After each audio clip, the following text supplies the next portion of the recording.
I would like to నేను నాకు ఇచ్చినటువంటి సమయం 10 నిమిషాల్లోని పర్ఫెక్ట్గా యూజ్ చేసుకోవడానికి ప్రయత్నిస్తాను.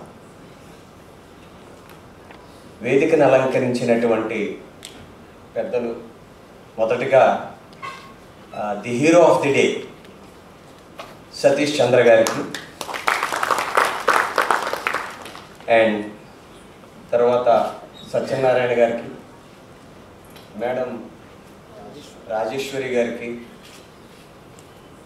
బ్రదర్ సుక్క రామ్ నర్సయ్య గారికి, బ్రదర్ వినయ్ గారికి, తర్వాత బ్లూ వింగ్స్ ఫౌండేషన్ బ్రదర్ మల్లి గారికి, అలాగే బ్రదర్ శివరామకృష్ణ గారు, వీళ్ళందరికీ కూడా మొదటిగా నా యొక్క కృతజ్ఞతలు.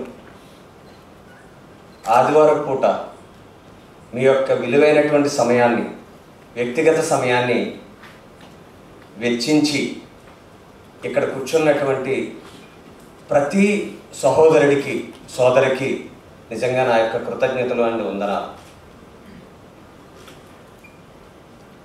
నా పేరు వేణుగోపాల్. నేను విఐటి యూనివర్సిటీ వెల్లూరులో ప్రొఫెసర్గా వర్క్ చేస్తాను, Tamil Nadu.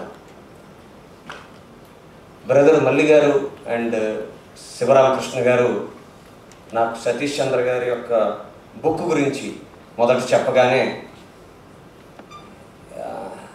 Weather anybody is dare enough to write a book on caste system nowadays, ఈ రోజులో ఉన్నటువంటి పరిస్థితుల్లో ఎక్కడ చూసినా కానీ సనాతన ధర్మం అనేటువంటి దానికోసం, హిందూ మతం కోసం, వర్ణ వ్యవస్థ కోసం, మనుధర్మ శాస్త్రం కోసం కంటికి కనిపించినటువంటి అనేకమైనటువంటి శక్తులు డైరెక్ట్గా ఇండైరెక్ట్గా పనిచేస్తున్నటువంటి ఈ సమయంలో ఒక వ్యక్తి నిజంగానే సి ఫర్ క్యాస్ట్ అనేటువంటి దాన్ని అనలైజ్ చేస్తూ, ఇంటర్ప్రెట్ చేస్తూ, దానిలో ఉన్నటువంటి ప్రోస్ అండ్ కాన్స్ని వ్యక్తపరుస్తూ, తెలుగులోని ఆయన యొక్క భావాల్ని, ఆయనకు ఉన్నటువంటి 30 సంవత్సరాల పైన ఉన్నటువంటి ఆ యొక్క ఎక్స్పీరియన్స్ని ఉపయోగించి బుక్ రాశారు. It is published and we are going to launch it. దాన్ని మనం ఈ రోజున ఇంట్రడ్యూస్ చేస్తూ, లాంచ్ చేస్తూ మనందరం పార్టిసిపేట్ చేస్తున్నాం. దాని గురించి అనేక మంది వక్తలు, జ్ఞానవంతులు, అంబేద్కర్ వాదులు ఇక్కడికి వచ్చి కూర్చుంటారు అని చెప్పగానే ఆ అవకాశాన్ని ఇచ్చినందుకు నేను మొదటగా చాలా ఆనందించాను.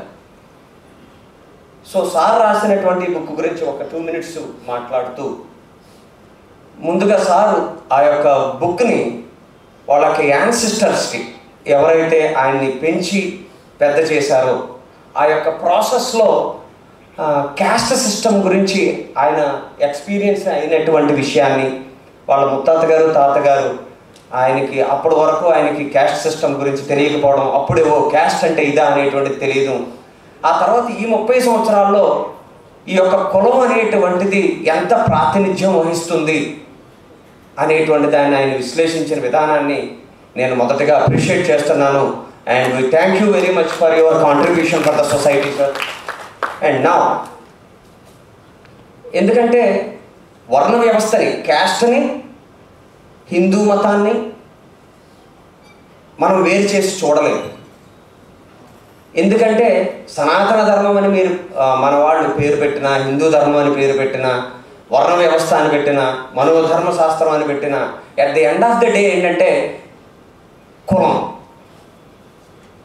ఒక్కొక్క రాజకీయ నాయకుడు ఒక్కొక్క కులం పేరుతో తనని డైరెక్ట్గా, డెలిబరేట్గా చెప్పకుండా మనం చూసుకున్నట్టయితే ప్రిడామినెంట్ కులాలన్నీ కూడాను ఈ యొక్క బహుజనుల్ని, మనం దళితులని చెప్పండి, తర్వాత బీసీలని చెప్పండి, వీళ్ళందరినీ కలిసి ఉపయోగించుకుంటూ remaining 5%, 10%, 15% of the people ruling the remaining 85%.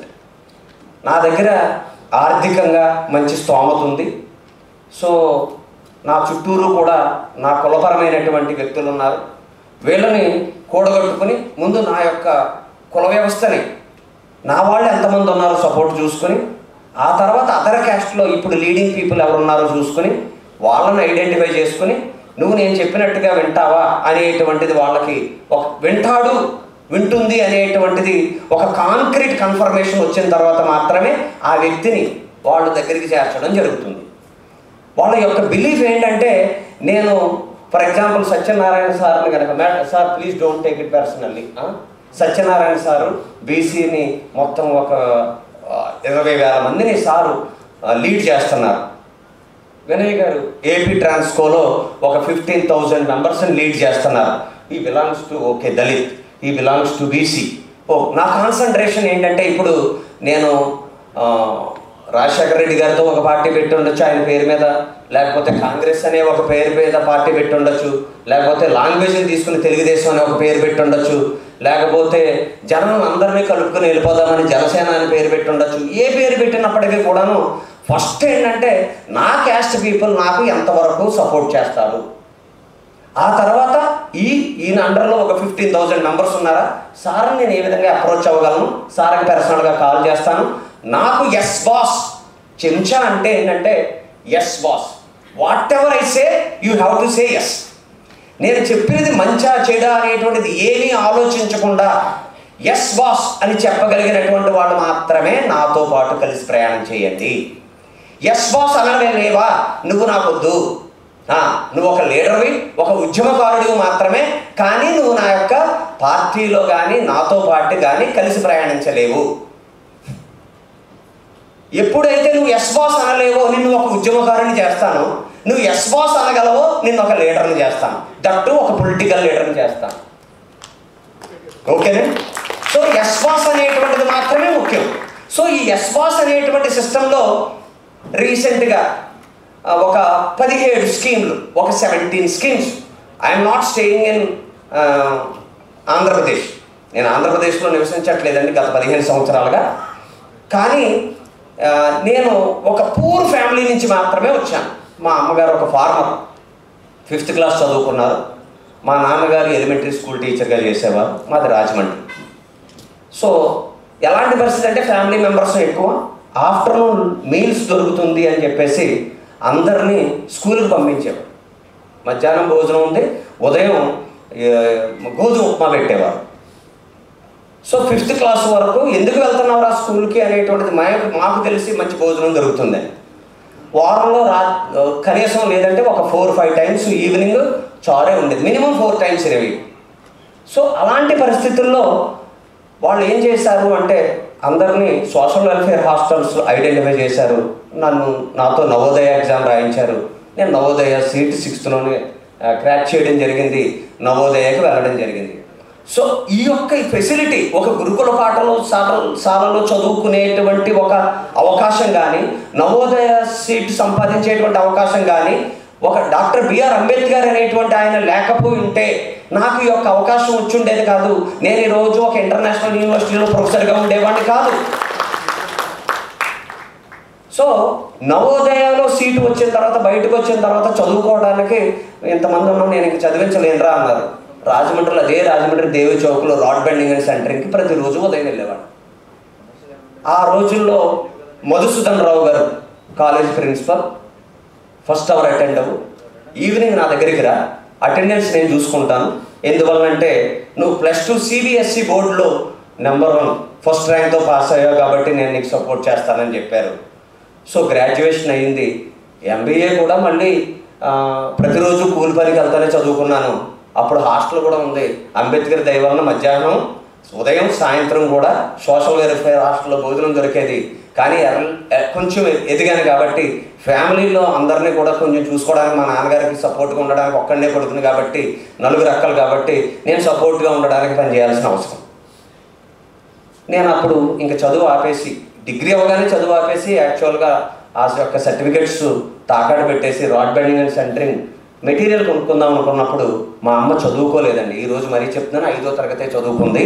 ఆవిడ చెప్పినటువంటి ఒకటే ఒక విషయం ఏంటంటే, నాయన నా కడుపును పుట్టినందుకు ఆయన చూసావు కదా, ప్రతిరోజు మనకు ప్రతి సంవత్సరం అంబేద్కర్ పండుగ చేస్తారు కదా, అంత గొప్పవాడు అవడానికి కారణం ఏంటంటే ఆయన చదువు. నువ్వు కూడా అత్యంత పెద్ద డిగ్రీ ఏది ఉంటుందో నాకు తెలియదు, ఆ డిగ్రీ తీసుకొచ్చి నాకు ఇస్తే నువ్వు నా తల్లికి నా కడుపును పుట్టినందుకు రుణం తీర్చుకున్నావురా అని చెప్పింది. ఓన్లీ అదే రీజన్ వల్ల నేను యాక్చువల్గా డాక్టరేట్ సంపాదించాను. తర్వాత ఒక 15 PhDs ప్రొడ్యూస్ చేశాను. ఇప్పుడు డీన్గా ఉన్నాను. కానీ ప్రైవేట్ యూనివర్సిటీలో ఉన్న, గవర్నమెంట్ యూనివర్సిటీలో ఉన్న, ఎక్కడున్నా మన వ్యక్తిత్వం ఏంటంటే మన చుట్టూ ఉన్నటువంటి వాళ్ళు ఏ యొక్క పరిస్థితుల్లో ఉన్నారు, వాళ్ళలో ఒక క్యారెక్టర్ని నింపగలగాలి, ఎడ్యుకేషన్ యొక్క వాల్యూ నింపగలగాలి. సార్, ఈ యొక్క చెంచాలు పోవాలి అన్నా, ఎవరు క్వశ్చన్ చేయకుండా మన ఓన్ క్యారెక్టర్ మీద మనం నిలబడి ముందుకు సాగాలన్నా, నెక్స్ట్ జనరేషన్ మారాలన్నా ఒకటేనండి, ఏంటంటే ఎడ్యుకేషన్. ది నెక్స్ట్ జనరేషన్స్ అందరికీ కూడా ప్రాపర్ ఎడ్యుకేషన్ వెళ్ళేటువంటి విధంగా చేయగలిగితే. కానీ ఇక్కడ ఏం జరుగుతుందంటే ఒక పక్కన ఫ్రీ బీస్ ఇస్తున్నారు, నెక్స్ట్ రాబోతున్నటువంటి యువతనందరినీ కూడా either మొబైల్లో, లేదు డ్రగ్స్లో, లేదా త్రాగుడులో, లేదు వాళ్ళ వెనకాల మందుకి బిర్యానీకి తిరిగేటువంటి విధంగా ఈ యొక్క SC ST బీసీలు అందరూ కుర్రోళ్ళని, యువతని మాత్రం డైవర్ట్ చేస్తూ సర్వనాశనం చేస్తున్నారు. మీరు ఐడెంటిఫై చేసే ఉంటారు, మీకు తెలియనటువంటి విషయం కాదు.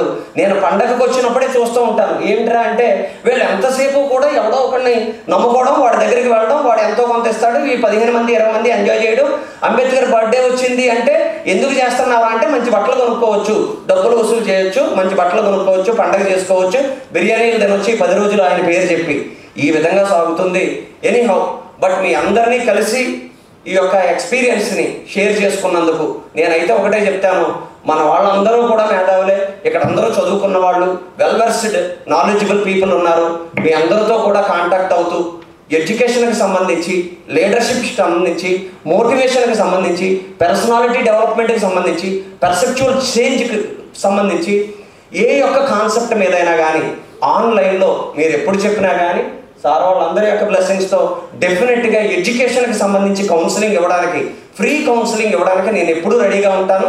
డెఫినెట్గా ఈ యొక్క అవకాశాన్ని ఇచ్చినటువంటి బ్లూ వింగ్స్ ఫౌండేషన్ వారికి మరొక్కసారి ధన్యవాదాలు తెలియజేసుకుంటూ, థ్యాంక్స్గా మరొక్కసారి కంగ్రాట్స్ చెప్తూ, అండ్ మీరు ఇలాంటి పుస్తకాలు మరెన్నో రాయాలని, మీ యొక్క కలం ద్వారా రాబోయేటువంటి యువతని మేలుకొల్పాలని మనస్ఫూర్తిగా కోరుకుంటూ ముగిస్తున్నాను. జై భీమ్.